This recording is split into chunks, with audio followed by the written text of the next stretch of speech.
anos atrás. 3 brasileiros fizeram uma viagem de carro do Brasil aos Estados Unidos. Um roteiro para lançar a ideia de uma rodovia ligando as 3 Américas, numa época em que o automóvel era novidade. A viagem quase impossível durou 10 anos. A nossa equipe mostra quem foram esses pioneiros e o homem que luta para dar a esse feito um lugar de destaque na história do Brasil. Uma expedição impressionante pelo coração das Américas.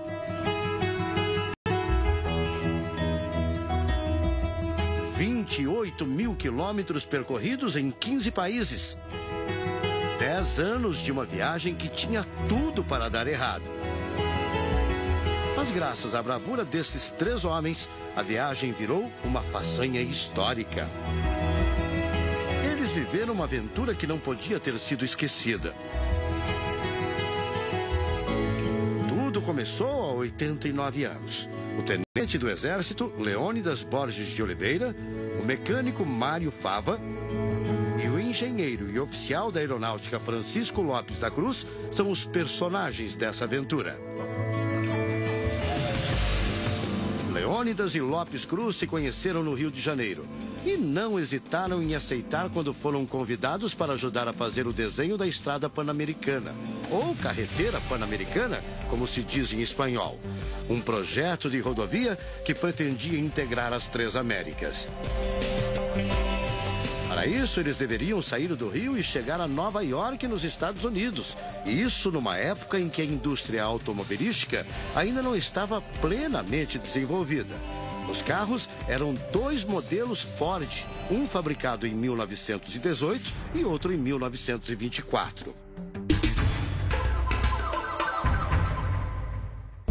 Beto Braga luta há 20 anos para divulgar essa história. Em 2011, ele refez com a família dele a viagem pela Carretera Pan-Americana. Passou pelos mesmos lugares dos 3 aventureiros. Rodou 75 mil quilômetros em um ano. Foi de Ushuaia, na Argentina, ao Alasca, nos Estados Unidos. Mas as condições, claro, eram muito melhores. 1928, alguém ir de carro do Brasil para os Estados Unidos, você até faz uma comparação, seria o mesmo que hoje alguém disser que foi de bicicleta à Lua. Exatamente.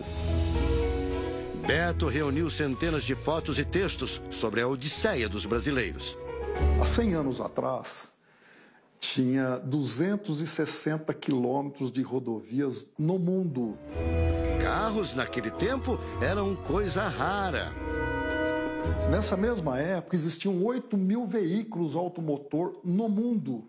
8 mil veículos é a metade dos veículos que tem no aeroporto de Orlando para locação hoje. Beto lançou um livro sobre o tema. Foram 10 anos de pesquisas. No meio do caminho, conseguiu uma entrevista exclusiva com o mecânico da expedição, Mário Fava. Velhinho, Mário conta que foram muitas as dificuldades, mas nunca pensou em desistir. Eu era do interior e conhecer os Estados Unidos era um sonho.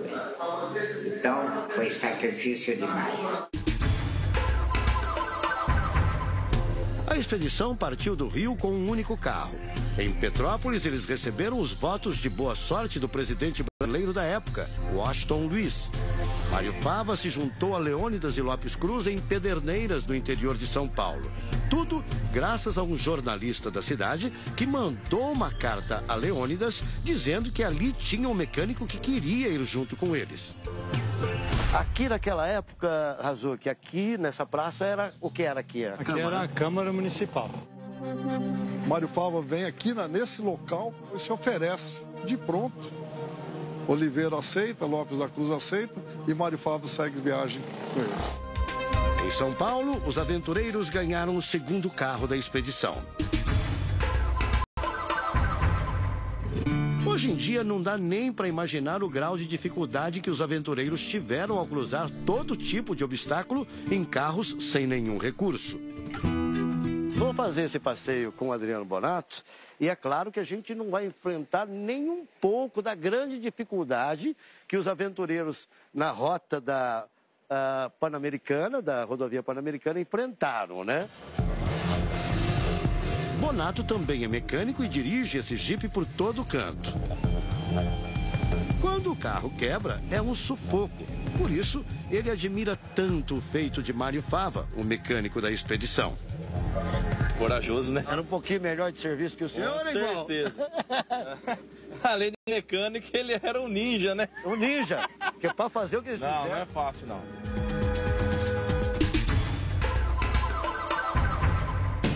A viagem passou pela maior parte dos países da América do Sul. Naquela época, onde eles chegavam, era a primeira vez que viam um automóvel, na maioria dos lugares.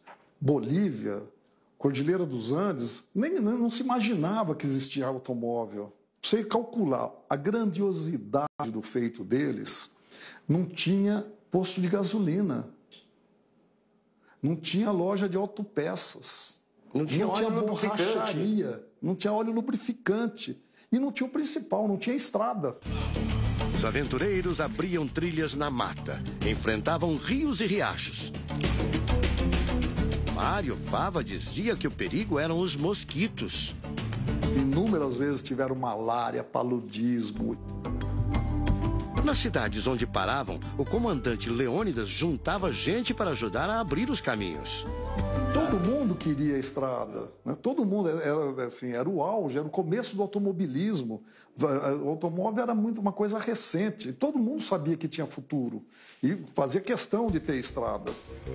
Os três heróis passam pela Argentina, onde ficam por 3 meses.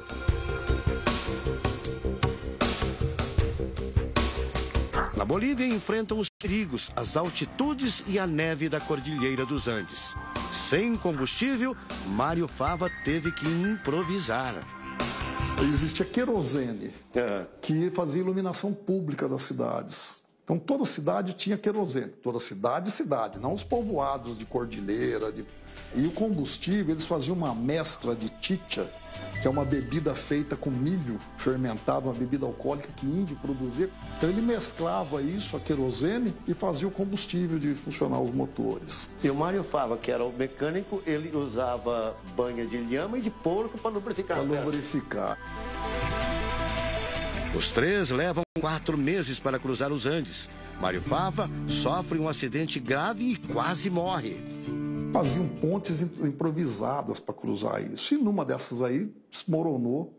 Assim, imagina um carro, um aparato frágil, que é um Ford T, descer aquilo tudo. Você vê, não morreu porque ficou pendurado. Né? E conseguiram juntar uma população ali. Pendurado numa árvore, né? Enroscado numa árvore. E conseguiram resgatar o carro ainda e refazer o carro. Na chegada a Quito, no Equador, eles são recebidos pelo presidente e por uma multidão. Mas antes, tinham enfrentado o pior. Ficaram 30 dias perdidos no começo da floresta amazônica, no contraforte da cordilheira, já no Equador, numa região que hoje na floresta é densa. Na Colômbia, com a ajuda dos índios, eles escapam da malária. E Mário Fava, mais uma vez, quase morre quando um dos carros capota. Na foto, um dos cães que acompanharam a expedição. Ainda na Colômbia, o engenheiro Francisco Lopes Cruz se casa com uma índia, filha do cacique da tribo onde estavam. Foi o jeito que eles conseguiram atravessar a parte da reserva dos índios. Os três atravessam o canal do Panamá, onde tiveram que desmontar os carros ao passar por um pântano. Depois, eles remontaram os carros. O desafio continua pelos países da América Central. Durante o trajeto entre cidades mexicanas, eles cruzam vários rios sobre balsas puxadas por bois. Aqui, o comandante Leônidas conhece a médica Maria Buenaventura e se casa com ela. Quase 8 anos depois, os 3 brasileiros chegam em território dos Estados Unidos consagrados. Em Detroit, foram recebidos pelo industrial Henry Ford, dono da montadora de mesmo nome. O magnata estava encantado com os 3 brasileiros e os veículos que tinham sobrevivido a essa empreitada. Henry Ford queria ficar com os carros, mas o comandante Leônidas não concordou. Queria trazê-los de volta ao Brasil. Em Washington, os brasileiros são recebidos na Casa Branca pelo presidente americano Franklin Roosevelt. E as curiosidades não param. Uma das personalidades americanas que estiveram com os brasileiros foi o policial Eliot Ness, conhecido dos brasileiros porque inspirou filmes e séries de TV. Tem um documento, a cópia do documento aqui, que nos chama a atenção. É uma autorização para a expedição trafegar pelos Estados Unidos. Eles conseguem essa autorização em Cleveland. E um detalhe, uma das autoridades que assinam é Eliot Ness, o homem que prendeu o mafioso Al Capone. Quase 2 anos depois, os brasileiros desembarcam de volta ao Rio. O retorno foi bem mais fácil, de navio e com os 2 carros. Nessa foto, os 3 mostram ao presidente Getúlio Vargas os mapas da viagem. Depois da aventura, Mário Fava foi ajudar na abertura da estrada Belém-Brasília. Francisco Lopes continuou trabalhando com engenharia. O comandante Leônidas Borges de Oliveira foi nomeado cônsul do Brasil em Santa Cruz de la Sierra, na Bolívia. E a aventura se perdeu no tempo. Hoje, nas escolas e nas ruas do Brasil, quase ninguém conhece essa história incrível. O Brasil não se importou muito, não deu a devida importância para esses 3 aventureiros que desenharam a carretera pan-americana? Na verdade, nós somos um país pobre de história. Foram entregues os mapas, ninguém nunca achou esses mapas aqui no Brasil. O empresário Beto Braga tomou conhecimento de tudo pelo Diário de Leônidas de Oliveira. Quando Beto vivia em Santa Cruz de la Sierra, conheceu o filho de Leônidas, o médico Erlan de Oliveira, que hoje vive em São Paulo. Erlan deu o diário a Beto. Erlan tinha 15 anos quando o pai morreu, mas se lembra da surpresa quando leu o diário pela primeira vez. O senhor era um menino, quando viu, puxa, meu pai fez isso, ficou admirado, surpreso? Muito, eu falei, bom, não, isso aí para mim é história, isso aí é mentira, é uma coisa, entendeu, impressionante. Eu não chegava a entender a grandiosidade desse ato dele. O médico diz que o pai não gostava de falar sobre o próprio feito, mas para ele, Leônidas é um herói. Um orgulho, não tenho a menor dúvida. Mas é um orgulho que eu gostaria de ver inserido no meu Brasil. Na história do Brasil. Na história do Brasil. E de todos os brasileiros da atualidade e dos futuros. Isso não se ensina nas escolas, né? Nada. Em Mogi das Cruzes, interior de São Paulo, mora a família de Francisco Lopes Cruz, a viúva e 2 filhas. Conversamos com Dona Olívia e Leonora. Meu pai era uma pessoa maravilhosa. Nossa, homem inteligente, culto. Uma pessoa maravilhosa ele. Ainda pequenas, as filhas não sabiam muito bem o que significava a história que o pai contava. Nossa, mas será que o pai, o senhor viveu tudo isso? Daí ele falava, filha. Eu falei, mas não dá para acreditar, assim, a gente não fazia ideia. Dona Olívia conta que Lopes Cruz não era reconhecido pela importância da aventura que tinha protagonizado. Ele ficou um pouco frustrado mesmo. Eu notava. Lopes Cruz morreu em Mogi das Cruzes, atropelado enquanto trabalhava como segurança de rua. Convidamos Dona Olívia para conhecer de perto um dos carros usados na expedição. Ai, que bonitinho. Esse é o carro, um dos carros da grande aventura pela carretera pan-americana.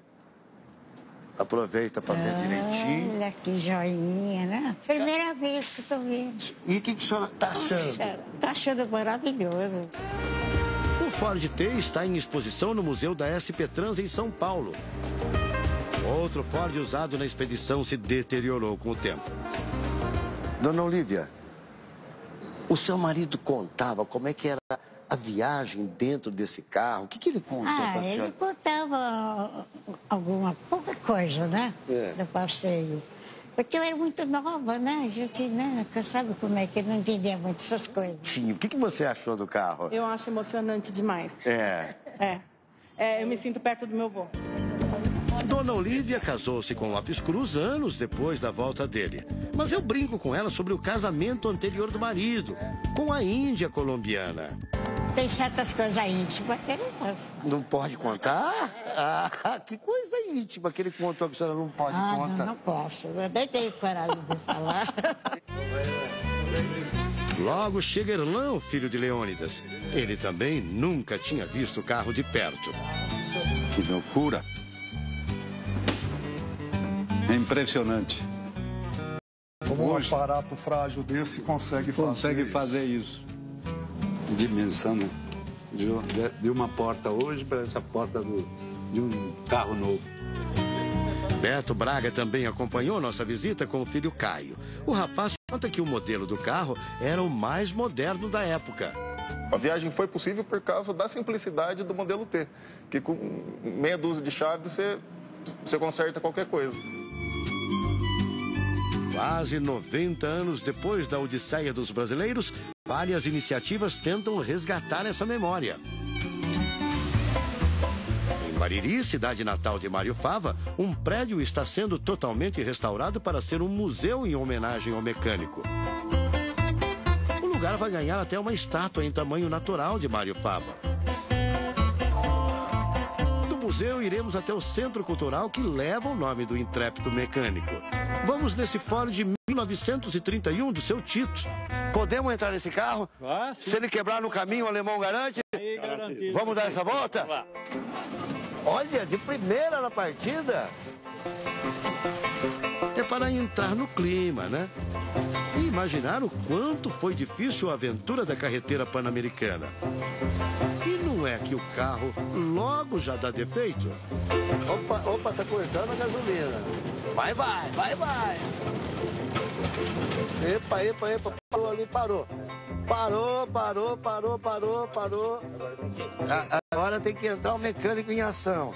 Era assim que funcionava. Quebrava, parava, o Mário Fava tinha que entrar em ação e botar pra andar. Além de motorista, ele era mecânico. Alemão, socorro, alemão!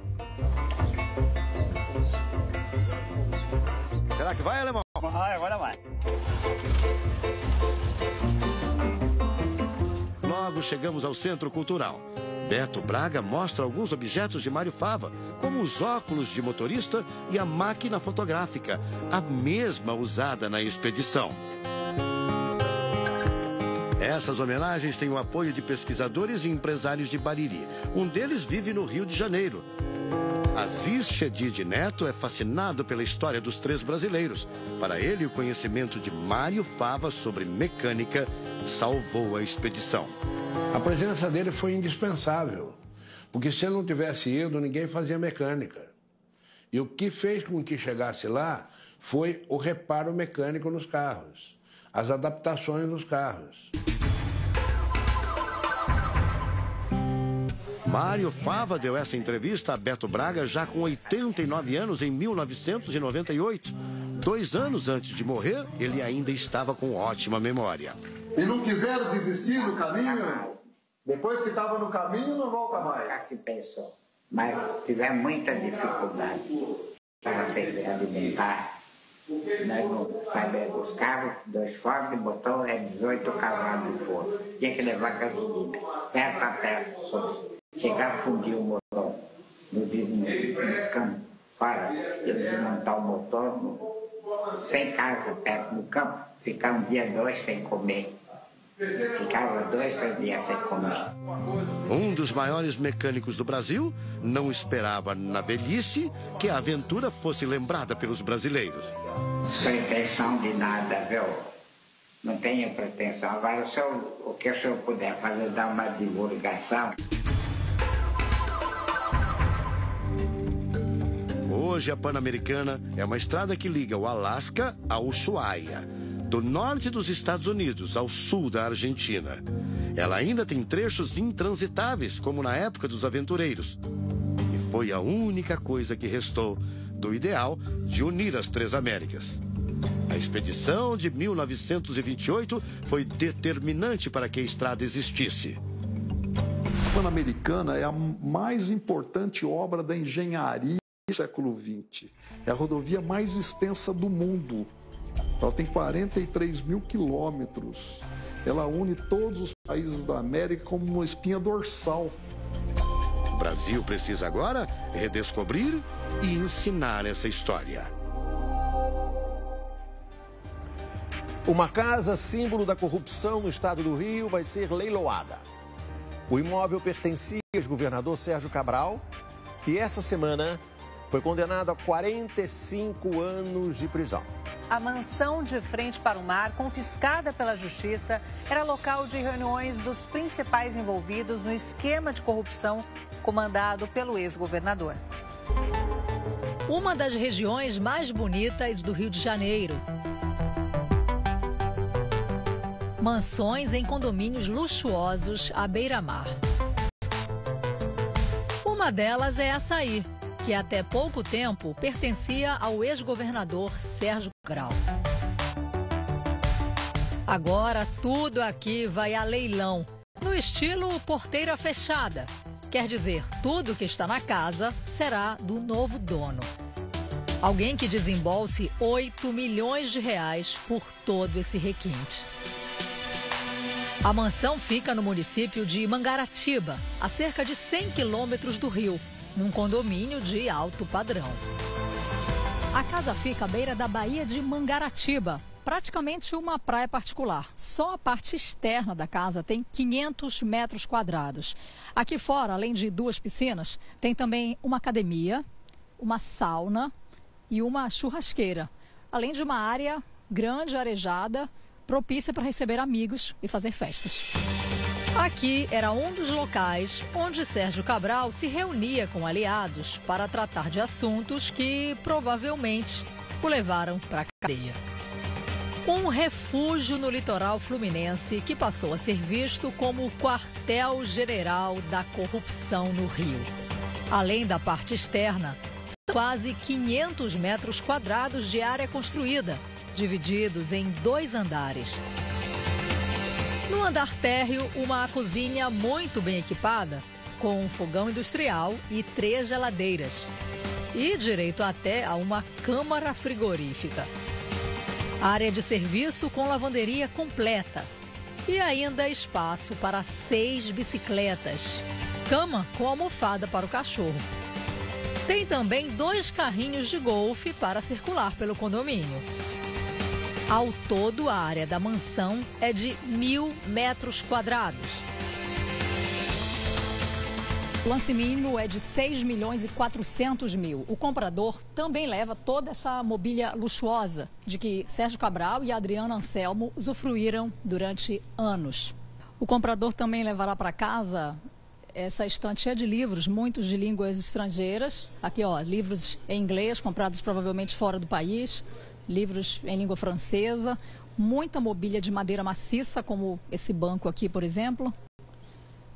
Ali ao fundo também estantes e um baú de madeira, alguns dos itens valiosos da casa. Aqui na sala principal, a decoração inclui telas grandes e valiosas. Esta é uma sala de televisão, a parte da sala principal. E a gente observa aqui que havia o hábito de jogar videogame. Aqui alguns controles, muitos jogos de videogame aqui. E nessa tela gigantesca, que acredito aqui que deve ter aproximadamente umas 100 polegadas. No período em que foi governador do Rio, entre 2007 e 2014, Cabral chegou a despachar da mansão. Era cercado por vizinhos endinheirados. Entre eles, o empresário Arthur Soares, conhecido como Rei Arthur, e o empreiteiro Fernando Cavendish. Os dois são investigados na Lava Jato e acusados de pagar propina a Cabral em troca de obras no estado. Ao lado dos amigos ricos, Adriano Anselmo e Sérgio Cabral desfrutaram uma vida de luxo e ostentação. Os dois se vestiam bem. sempre com roupas assinadas por estilistas famosos e caros. Em uma única compra, a ex-primeira-dama pagou à vista mais de 57 mil reais por 6 vestidos de festa. Em 2012, no aniversário da esposa, o então governador comprou um colar, um par de brincos e um anel. Todos feitos com uma pedra muito cobiçada, conhecida como turmalina paraíba. Só os brincos teriam custado 612 mil reais. Entre tantas opções de acessórios de luxo, Adriana tinha uma obsessão pelo diamante amarelo, só encontrado em alguns países da África.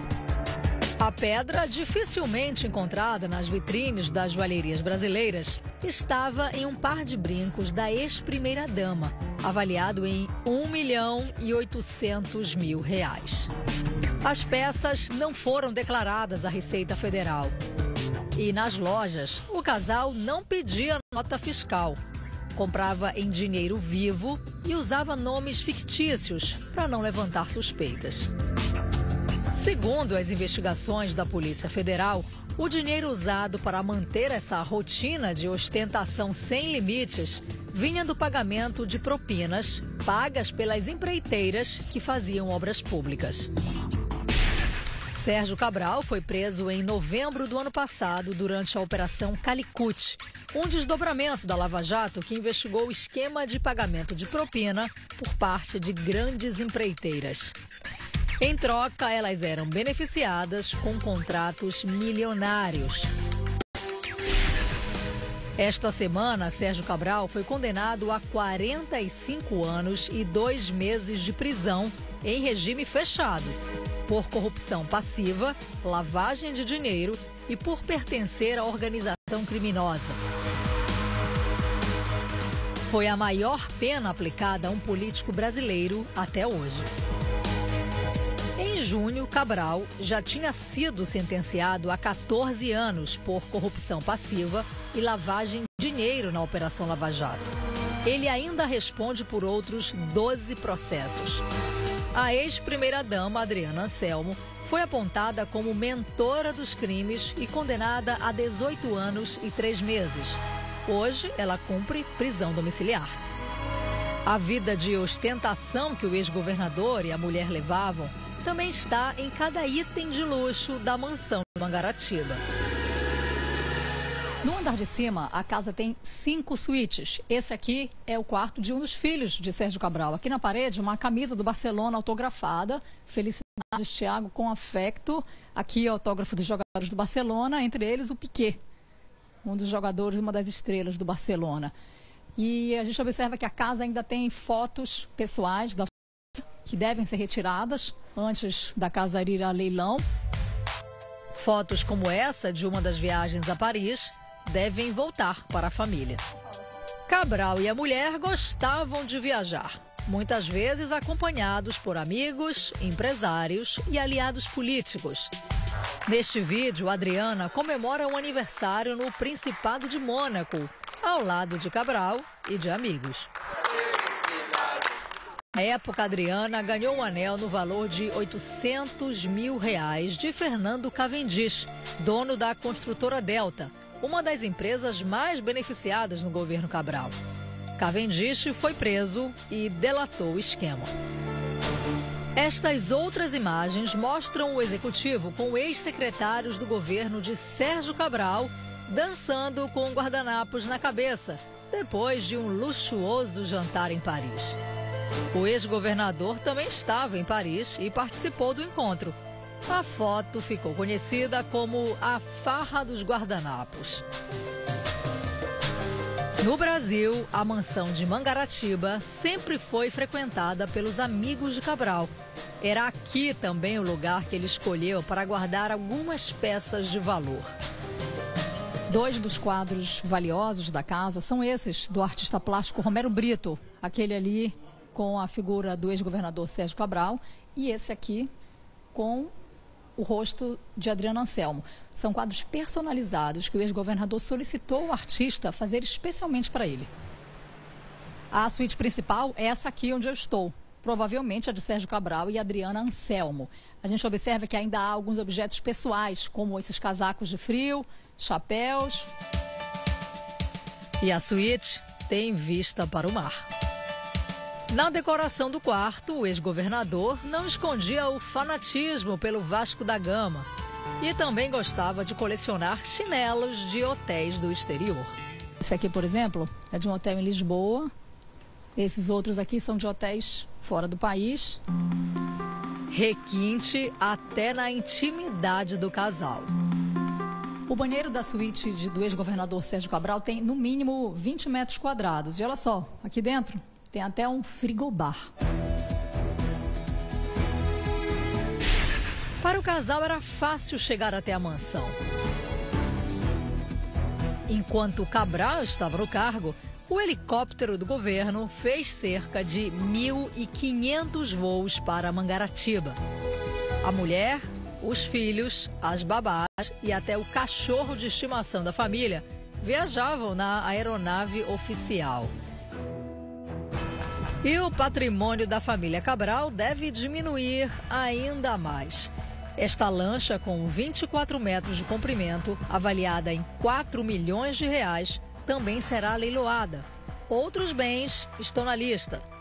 Vai ter o jet ski, o jet boat e a lancha também, mas não está incluído nos 8 milhões da avaliação da casa. São por fora que vocês podem consultar no site. A Justiça determinou ainda o bloqueio de 224 milhões de reais das contas de Cabral. Valor que, de acordo com as investigações, foi desviado pelo esquema milionário de propinas liderado pelo ex. As duas condenações de Sérgio Cabral somam quase 60 anos de prisão.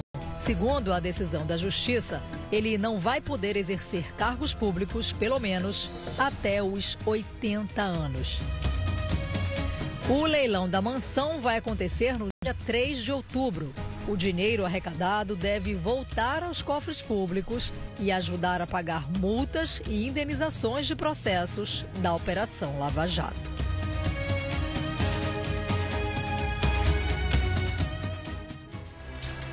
Criminosos em guerra e uma cidade aterrorizada. Grupos rivais disputam há dias o controle de um bairro com mais de 100 mil habitantes do Rio. Até o Exército foi chamado para pôr fim aos tiroteios. A disputa não é somente pelo controle do tráfico de drogas. E uma jovem, bonita, foragida da polícia, está no centro dessa guerra.